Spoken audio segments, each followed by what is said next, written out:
Meus cascateiros, meus bons de bola, boa tarde, salve, salve.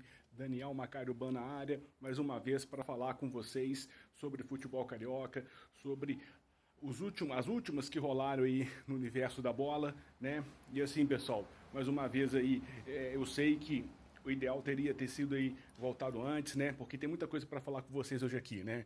Tem jogo do Botafogo, né? Boa vitória do Botafogo na última quarta-feira contra o Bragantino pela Libertadores, a classificação do Vascão na Copa do Brasil no sufoco. Tivemos também o Textor prometendo demolir a arbitragem brasileira através de áudios comprometedores dos quais ele diz ter posse. Tivemos também semifinal do Carioca, Fla-Flu, Flamengo atropelando o Fluminense e praticamente já se garantindo na final.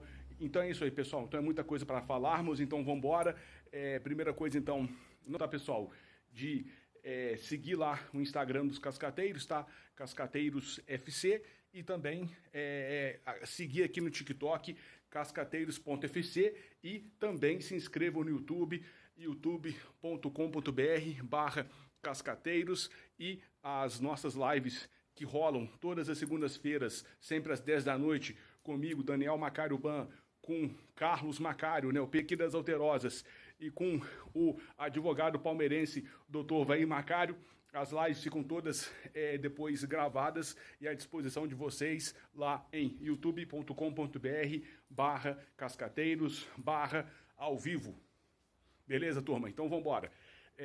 Sobre o Botafogo, tá, pessoal? Aqui vou ser bem rasteiro, né? Porque a maior parte aí da repercussão do jogo vocês já viram aí pela internet, pelos sites, pelos programas de esportes. O que vale destacar aqui foi a atuação exuberante do Júnior Santos, que com 2 gols chega a 7 em Libertadores e já é disparado o maior artilheiro do Botafogo na história da competição. Né? A vitória é muito complicada, porque o Bragantino é um time muito bem encaixado, muito bem organizado e soube marcar muito bem as melhores peças do Botafogo. Então foi um jogo difícil, mas o Júnior Santos, numa noite inspirada, fez 2 gols, e o time do Botafogo já, né, chegando a 4 vitórias seguidas, a sequência que não se atingia desde os tempos do Caçapa. Com essa vitória e com comportamento, o Botafogo dá sinais sim de que ele pode chegar lá em Bragança, né, bem ajustado ali, jogando nos contragolpes, jogando também, marcando forte, que ele pode neutralizar o Bragantino lá em Bragança e levar aí essa vaga para a fase de grupos da Liberta de 2024. Beleza, turma? Também tivemos o Vasco na Copa do Brasil, um sufoco danado contra o Água Santa, né? O Vasco começou muito bem, né? 2-0, o segundo gol, uma coisa linda, né? Um gol assim, à lá Barcelona, né, dos tempos de Guardiola, né? Bola bem trabalhada, bem tocada, né? Bola de pé em pé, bola indo em todos os setores do campo, até via cruzamento chegar na cabeça do Verratti, que faz 2-0, e aí o Vasco ainda cria várias chances, desperdiça várias chances, e dá a impressão de que ele, de repente, liquidaria a fatura ali facilmente.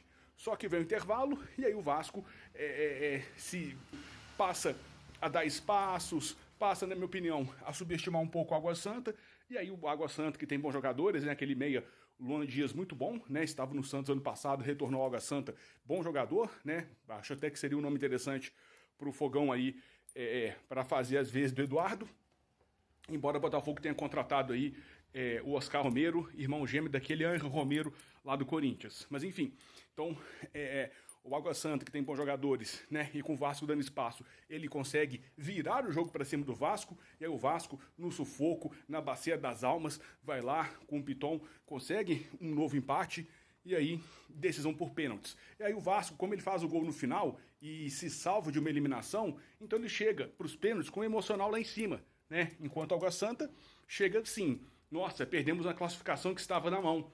E aí, evidentemente, que o Vasco melhor psicologicamente, bate melhor os pênaltis e, com isso, assegura a sua classificação para a próxima fase da Copa do Brasil. Mas aí, pessoal, temos que lembrar uma coisa importante. O Vasco, que fez 2-0 e que poderia ter feito 3-4 em cima do Água Santa, esse é um Vasco que eu vejo brigando lá em cima, brigando ali na zona do G6 no Brasileiro. Mas esse Vasco que toma 3 gols do Água Santa do jeito que tomou, sendo que o Água Santa ainda perdeu chances, aí já é um Vasco que eu vejo brigando para não cair de novo. Então, vai caber ao Ramon Dias achar um equilíbrio tático, achar um desenho estratégico para fazer com que o Vasco possa fazer gols, possa jogar bem, possa potencializar Payet, Verratti e seus melhores jogadores, mas sem deixar as lacunas defensivas que nós vimos aí contra o Água Santa. E como é que resolve isso? Os laterais têm que marcar melhor, têm que recompor melhor, os volantes têm que ter mais atenção, têm que marcar os meias com mais eficácia e de uma maneira mais premeditada, não pode deixar o cara receber a bola para depois dar o combate.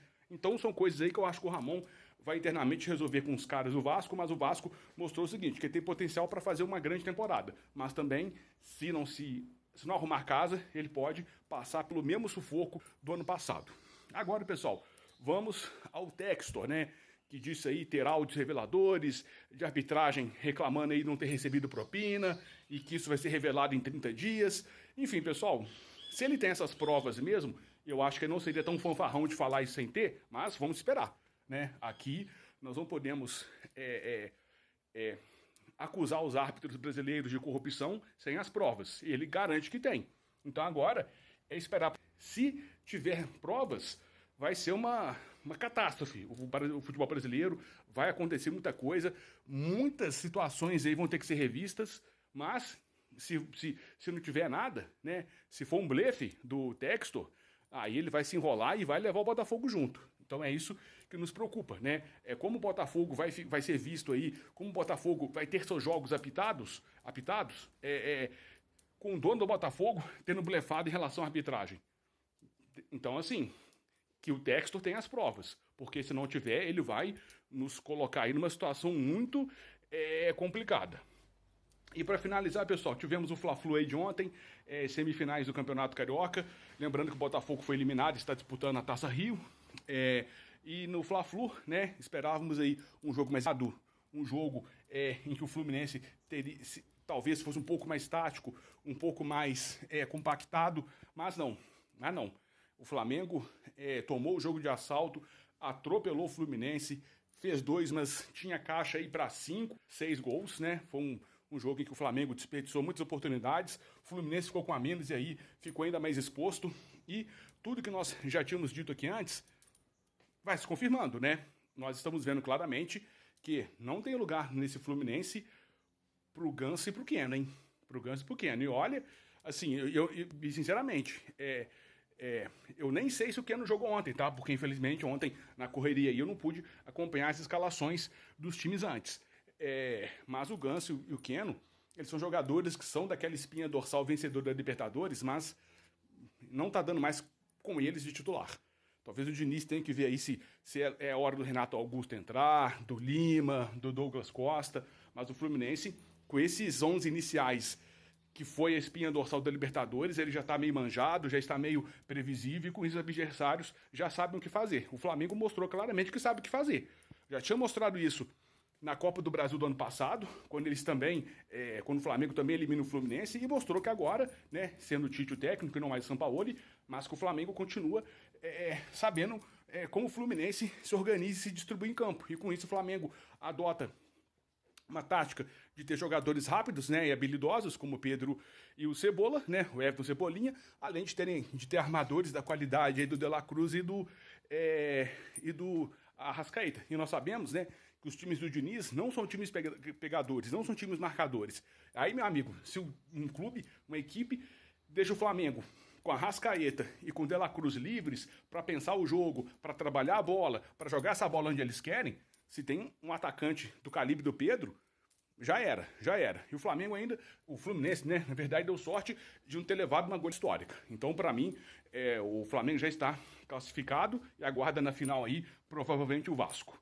Então é isso, turma. Amanhã tem live às 10 da noite, tá bom? Eu, doutor Vair e o Carlos Macário, né? O nosso PVC das Alterosas. E aí vamos discutir os outros jogos, os outros estaduais e tudo mais aí que está acontecendo aí no universo da bola. Beleza, turma? Então é isso aí. Grande abraço para vocês. Aqui é a Cascata e tamo junto. Valeu!